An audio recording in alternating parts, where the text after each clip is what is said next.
ये जो निर्जल एकादशी वाले दिन सब तो व्रत रखते हैं, तो हाँ। उस दिन छबील लगानी चाहिए या जल का दान करना चाहिए? हाँ। तो लेकिन अगर करना भी चाहिए, अगर ये सही है, तो फिर किन लोगों को जल का दान करना चाहिए? मतलब जल किन लोगों के लिए, छबील कहाँ लगानी चाहिए, किसको क्या होना चाहिए? देखो, एकादशी की जो है दो दो स्वरूप है। एक तो लौकिक स्वरूप है और एक भक्ति का स्वरूप है।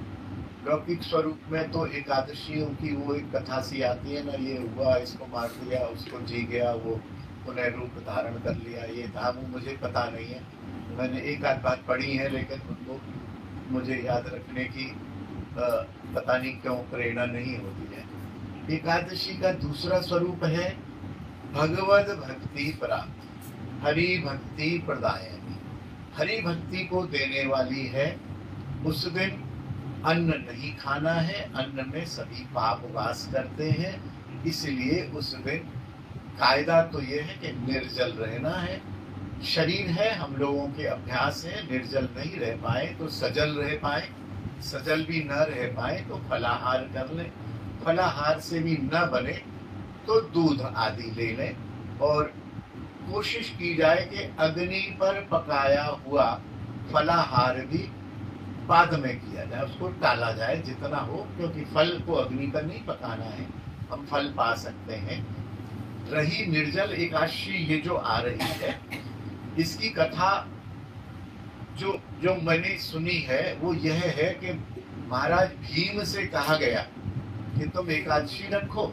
अरे बोले, भीम भोजन भट्ट, वो खाना शुरू करें तो 12 घंटे तक खाते रहते थे, सोना शुरू करें तो 6 महीने सो जाते थे। तो वो बोले मेरे बस का नहीं है ये भूखा रहना। तो बोले एक काम कर लो, ये जो एकादशी आई है, तुम ये एक एकादशी निर्जल रख लो तो तुम्हें सभी एकादशियों का फल मिल जाएगा। अब ये बात भी जो है ना, ठीक है, अच्छी है, पौराणिक बात है, लेकिन मुझे लगता है कि भीम न तो जीव तत्व है, भीम तो परिकर है। भीम और एकादशी कहाँ से आ गई? चलो कोई बात नहीं है, परिकर तो अम्बरीश भी थे, तो वो एक ठीक है, हम लोगों के उपदेश के लिए कोई बात बनी। तो भीम से ये कहा गया कि तुम निर्जल रख लो, तुम्हें बाकी की 24 एकादशियों का भी फल, लौकिक फल, भक्ति तो उनके पास थी ही, भगवान के तो वो परिकर हैं, परिकर भूत होके भगवान ने लीला के लिए उन्हें भेजा हुआ है। वो कोई भजन करके भगवान को प्राप्त करने वाले तो थे नहीं मेरी आपकी तरह से।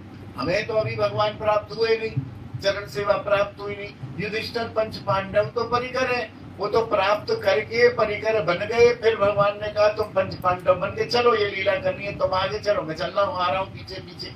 तो उनको तो कोई बात थी नहीं, और उनको भक्ति प्राप्ति की तो कोई बात नहीं थी। तो इसलिए भीम की जो बात कही कि तेरे को सारी एकादशियों का फल मिल जाएगा, वो लौकिक फल जो जो है उनमें, किसी का पाप कटाए, कोई पाप मोचनी एकादशी है, कोई पुत्रदा एकादशी है, कोई कैसी है मुझे याद नहीं है, तो वो फल तेरे को मिल जाएगा। तो तू निर्जल रख ले, तो ये तो निर्जल एकादशी का फल हो गया। उसके बाद प्रश्न ये आता है कि एकादशी तो निर्जल है, लेकिन बहुत से लोग, बहुत शहरों में या वृंदावन में भी शरबत की वो लगेगी स्टॉल, छबील बोलते हैं उसको पंजाबी में, शरबत की स्टॉल लगेगी, दूध और शरबत मिला के पिलाया जाएगा। बोले भाई है तो निर्जल एकादशी, फिर तुम पानी क्यों बांट रहे हो, जल क्यों पिला रहे हो? एक प्रश्न उठता है ना, जल तो पीना मना है, लेकिन यह सब जानते हैं कि 100% लोग निर्जल नहीं रह सकते। तो जो लोग निर्जल नहीं हैं उनको जल पिला दिया जाए, तो जल पिलाने का भी निर्जल एकादशी में कल परसों था, मैं पढ़ रहा था कि छबील लगाना, फल वितरण करना, कुछ वो पंखे बांटना, और वो घड़े, इसको हम लोग पंजाबी में घड़े पक्के वाली एकादशी बोलते हैं। उस दिन घड़े और पंखे दिए जाते हैं, ब्राह्मणों को, वैष्णवों को घड़े दिए जाते हैं, पंखे दिए जाते हैं। वो चीज बढ़ते बढ़ते अब आ गई, घड़े की जगह पे लोग कूल पॉट देने लग गए, पंखे की जगह पे सीलिंग फैन देने लग जाए। मतलब जल की और हवा की कोई वस्तु, फल, ये वितरण करने से भी पुण्य होता है। भक्ति प्राप्ति नहीं होती है। और भक्ति में सभी का प्रवेश भी कहाँ है, आप क्षमा करना, कितने लोग भक्ति करते हैं। हम सब लोग तो पुण्य और पाप के चक्कर में ही तो फंसे पड़े हैं। इससे पुण्य होगा, इससे पुण्य होगा, गरीब लड़की की शादी करा दो पुण्य होगा, किसी को खिला दो पुण्य होगा, किसी गरीब को बांट दो पुण्य होगा, फुटपाथियों को बांट दो, पुण्य पुण्य पुण्य में ही लगे पड़े। और ये पता नहीं है इन पुण्यों को करने से हमें स्वर्ग जाना पड़ेगा, और स्वर्ग से फिर जितने हमने पुण्य किए हमें फेंक दिया जाएगा नीचे, फिर एक जन्म लेना पड़ेगा, फिर हम भक्ति करेंगे। तो भक्ति वाले जो भक्ति में प्रवेश कर गए हैं वो तो पुण्य चाहते ही नहीं।